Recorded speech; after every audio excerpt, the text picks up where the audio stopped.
সবার সাথে কথা বলে বলে আমরা বুঝবার চেষ্টা করছি সেইটা নিরিখে আমরা সিস্টেম দিব। ওই জন্য আমরা এখন মাঠের কথা বলছি। আপনি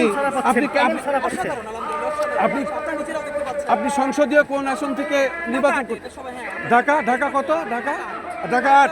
আপনার নাম পরিচয়টা? অনেকে প্রশ্ন করছে বা অনেকে দেখলাম যে আপনিও বলছেন যে 500 ভোটের একটা কথা ছিল, ওইটা যদি আমার একটু বলতেন। ঢাকা 8 আসন থেকে জাতীয় সংসদ নির্বাচনে পাস করতে এবং নির্বাচনে প্রতিদ্বন্দ্বিতা করতে চান শরীফ ওসমান হাদি।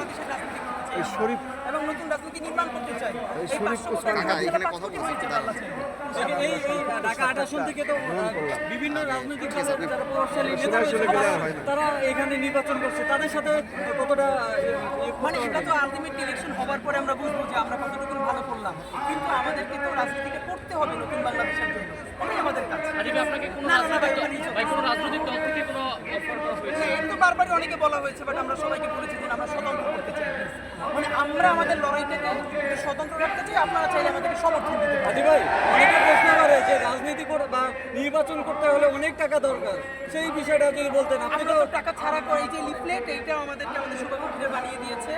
আমাদেরকে শত শত মানুষ মেসেজ দিচ্ছে যে আমাদের লিফলেট বানিয়ে দিতে চায়, আরো হেল্প করতে চায়। আমরা কোনো ধরনের ফান্ডিংয়ের নাম্বার দিচ্ছি না।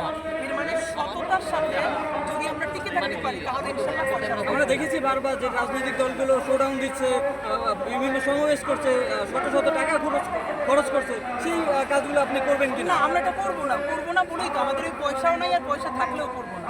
কারণ একজন প্রার্থী যত কম পয়সা খরচ করবে সে তত কম দুর্নীতিগ্রস্ত হবে। সে যত বেশি পয়সা খরচ করবে তার দুর্নীতি তত কম করতে হবে। তো জনগণকে ঠিক করতে হবে তার প্রার্থী যেন টাকা খরচই করতে না পারে। আমি যদি আপনাদের চা খাওয়াতে না পারি, আমি যদি 1 লাখ মানুষের চা খাওয়ানো না লাগে, তাহলে সেই টাকা তো আমার পকেটে থাকলো, তাহলে তো আমার চুরি করা লাগবে না। সুতরাং জনগণেরই বলতে হবে যে আমরা চাও খাবো না, বিস্কিটও খাবো না, কিন্তু তুমিও চুরি করতে পারবে না। আমাদেরকে সবাই বলতেছে যে আমাদেরকেও টাকা দিবে না, তুমিও টাকা খাবে